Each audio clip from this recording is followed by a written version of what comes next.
tentou conversar com alguém sobre questões espirituais e essa pessoa retrucou você, dizendo que não acreditava em Deus, espíritos e essas coisas tolas? Apenas na matéria? E se você pudesse responder para essa pessoa que a matéria pode ser tão intangível e abstrata quanto o espírito ou o pensamento? Vamos demonstrar isso hoje nesse vídeo. Bora expandir a consciência?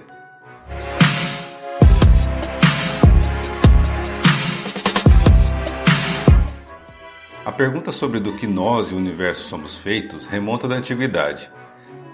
Por volta do ano 500 a.C., os pensadores Demócrito e Leucipo formularam a teoria de que a matéria não seria divisível para sempre.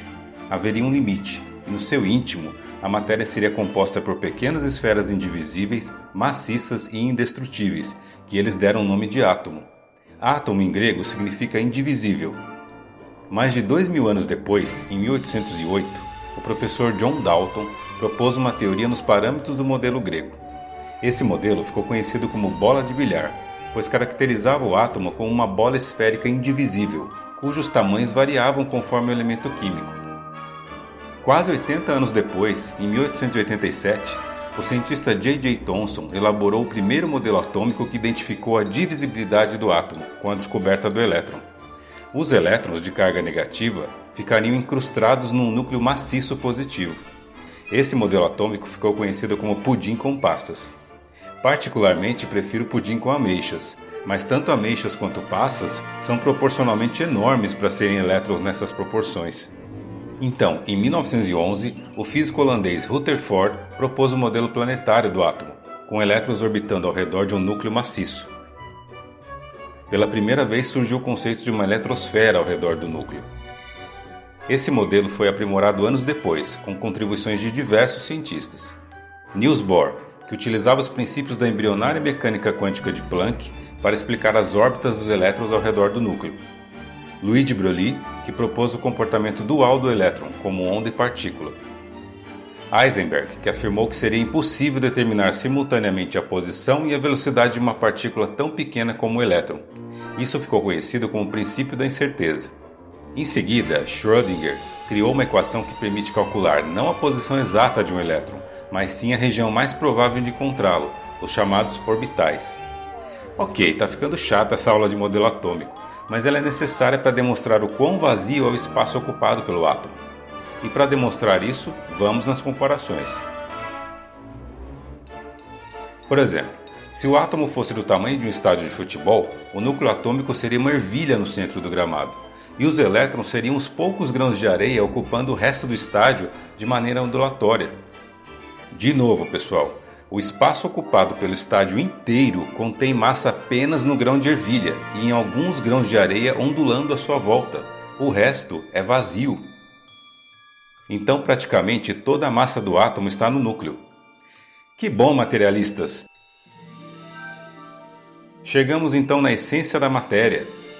Mesmo o átomo sendo um grande vazio, chegamos ao núcleo, o lugar concreto e palpável da matéria, onde toda a massa responsável pelo que é real se encontra. Será mesmo?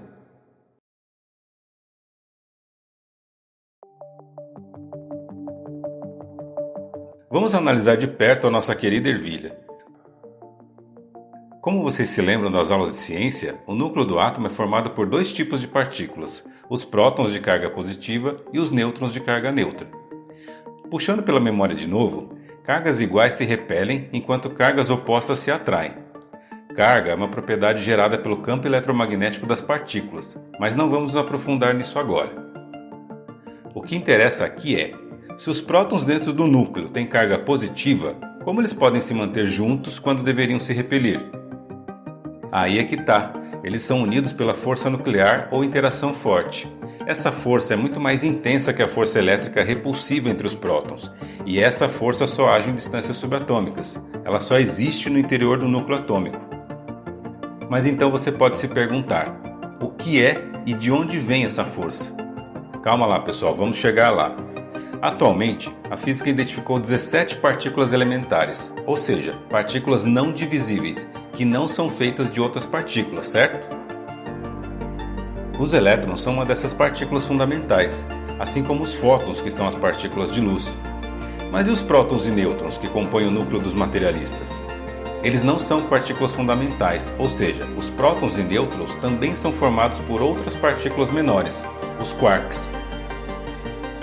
Existem muitos tipos de quarks, mas vamos falar apenas de dois deles, os quarks up e down, que praticamente compõem toda a matéria que conhecemos.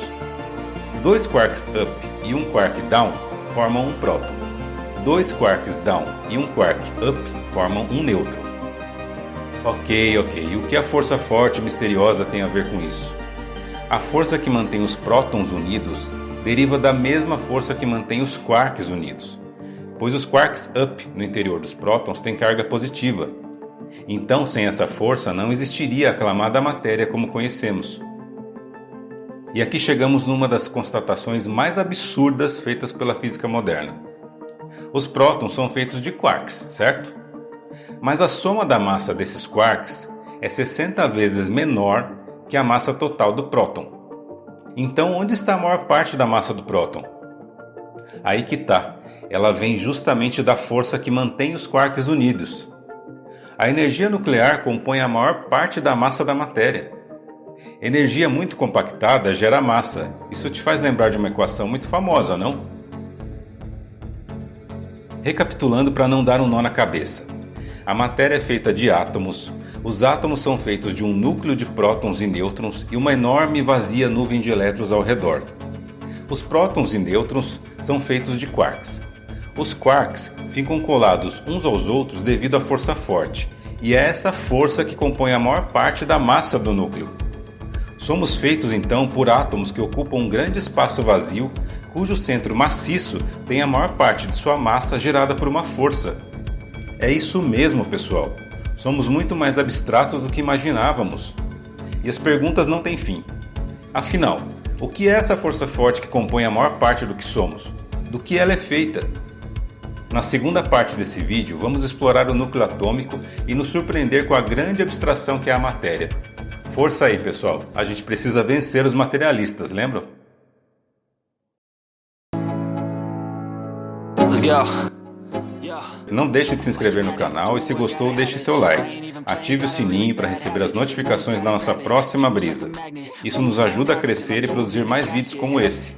Um abraço e até a parte 2 desse vídeo, pessoal. Tchau!